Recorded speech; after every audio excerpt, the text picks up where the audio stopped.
pai e mãe, ouro de mina, coração, desejo e sina, tudo mais, pura rotina já.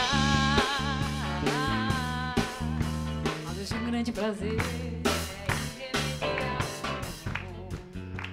Muito bem, estamos de volta aqui, um prazer estar com você, conversando sobre esse assunto tão importante, né? Tantas mulheres passam por isso, homens passam por isso, pessoas que são guerreiras, lutadoras e conseguem, né, reconstruir a sua história, que é esse tema da saúde, o tema do câncer. Mas eu estava brincando aqui no intervalo com a Joyce, que é nutricionista, estava dizendo que a gente vai trazê-la uma outra vez para fazer um programa só sobre nutrição, porque nutricionista muda muito de ideia, né?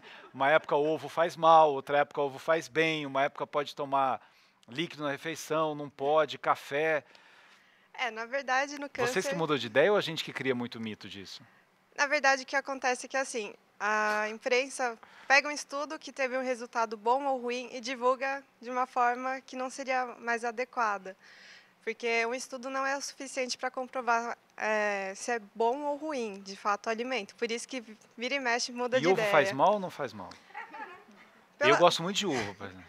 Assim, Ovo, couve, batatinha, assim. eu trabalho muito com a pirâmide de Harvard, que é a mais atual. E desde que você consuma um ovo por dia e não consuma outra fonte proteica, não faria mal. Desde que não seja frito também.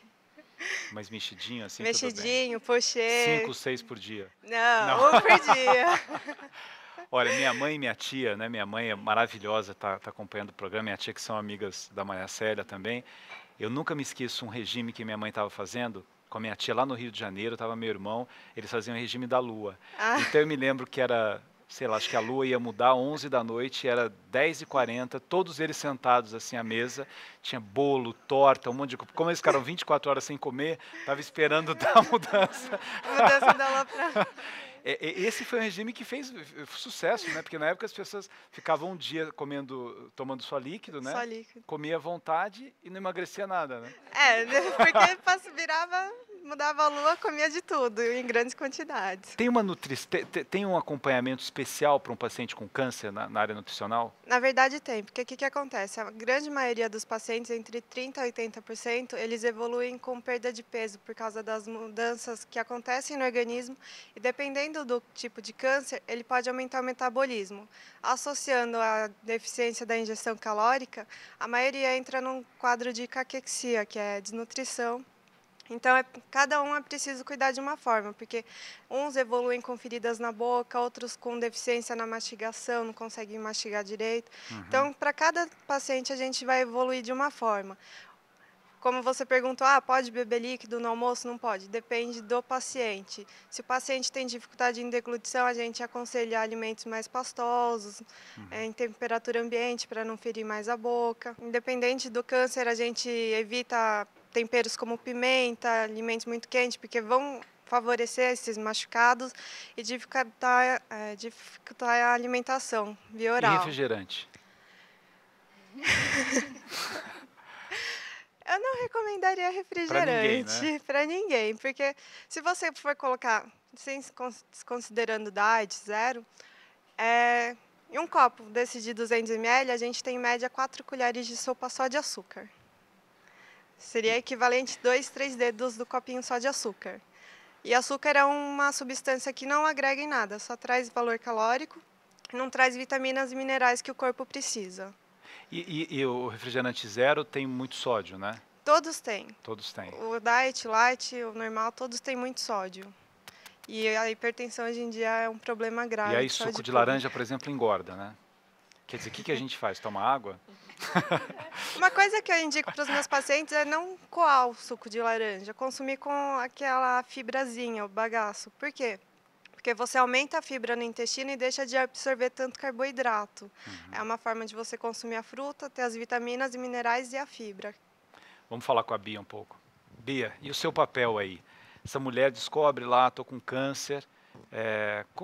Que tipo de abordagem inicial assim, para que essa pessoa compreenda um pouco que é uma etapa, é uma fase, e pelos dados, é muito interessante isso. Né? Antigamente, câncer era sinal de morte mesmo, né? E hoje não.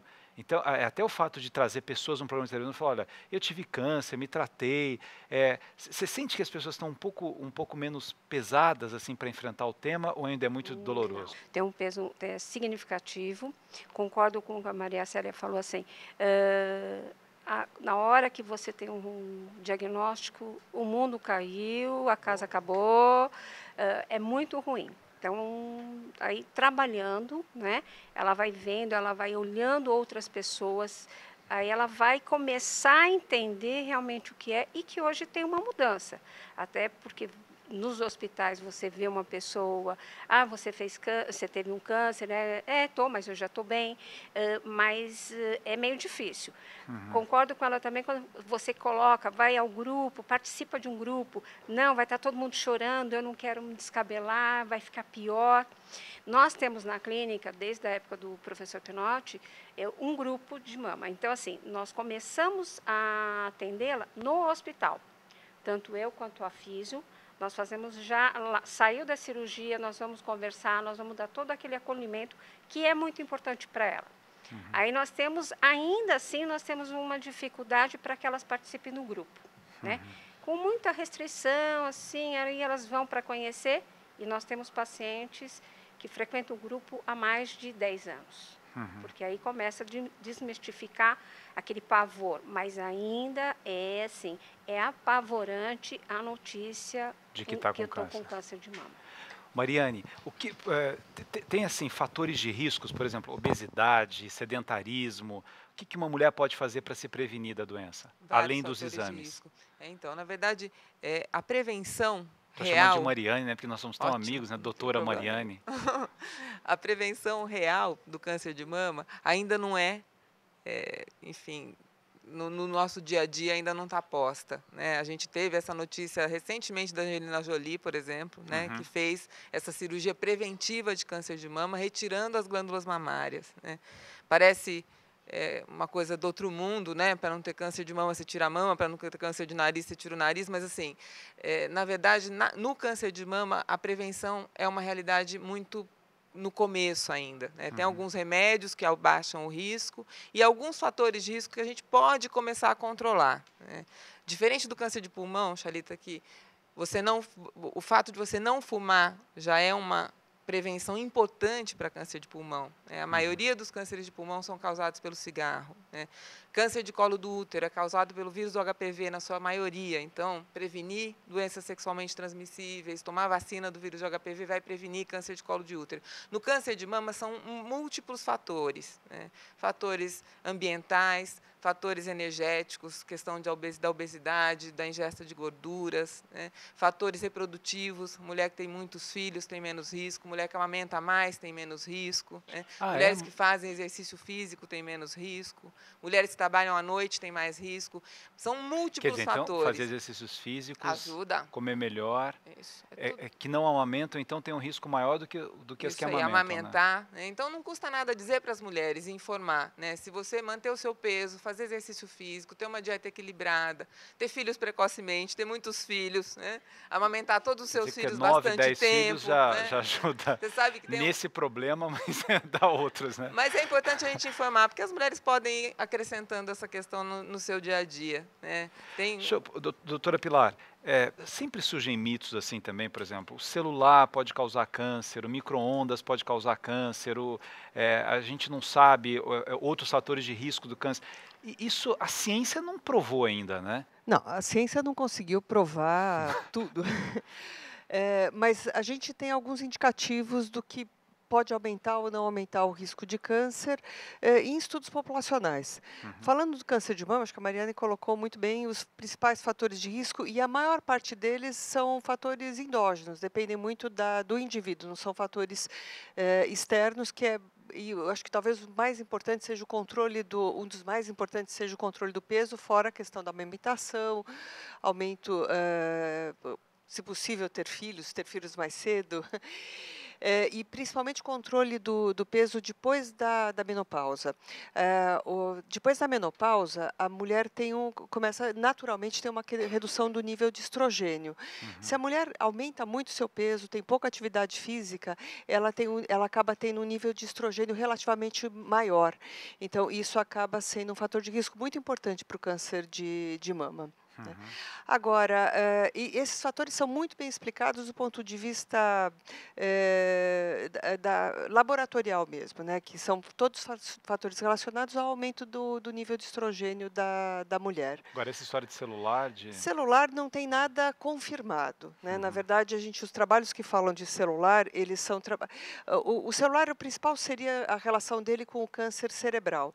A gente tem um trabalho bastante interessante mostrando que houve um aumento muito grande do uso do celular nos Estados Unidos sem que houvesse o aumento de câncer cerebral. Então, a correlação não é clara. E micro-ondas também, porque no começo micro-ondas também pararam, a correlação não é clara, não parece aqui, né, ter. A gente não sabe se no futuro nós vamos ter algum indício, mas no momento não está nada comprovado, não. Vamos falar com a Vera, que é presidente do grupo Viva Melhor. Viva Melhor, isso. O que é o grupo Viva Melhor, Vera? A Associação Viva Melhor cuida especialmente de mulheres com câncer de mama. Recebemos as mulheres, quando ela recebe a notícia, muitas vezes ela vem até nós antes mesmo da cirurgia e depois ela é convidada para continuar participando das nossas reuniões de apoio, de todo o nosso trabalho que nós oferecemos para essa mulher. Temos um trabalho dentro de um hospital também, a qual nós visitamos a mulher no leito. Então, ela faz cirurgia num dia, no outro dia nós já estamos lá, visitando, dando apoio para ela e convidando para que ela vá até o nosso grupo para participar das nossas reuniões. Esse grupo existe há quanto tempo? 14 anos. 14 anos? Isso. Vocês atenderam mais ou menos quantas pessoas? Quantas mulheres? Muita gente, muita gente. Eu acredito que mais de 3.000 mulheres já tenham passado pela associação. Tem casos, por exemplo, que o namorado larga da namorada, o marido larga da mulher. Ainda existe isso? Existe, ainda existe. Maridos, né, principalmente, né? Muitos vão embora quando sabem que a mulher vai passar pela cirurgia ou que passa e ele está ao lado dela, mas de repente ele acha que ela não serve mais para ele. Infelizmente, né? Mas como a gente fala para as mulheres, quando acontece isso, é sinal que a pessoa é melhor ir embora mesmo, né? Uma pessoa dessa vai embora logo, né? Para que ficar na companhia, não é verdade? Eu acho que é melhor que essa falta de companheirismo, de respeito, de amor, de compaixão, né? Exatamente, o melhor é ir embora. Bem, a gente volta daqui a pouco.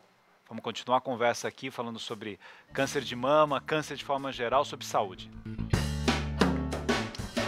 Quem espera que a vida seja feita de ilusão pode até ficar maluco ou morrer na solidão.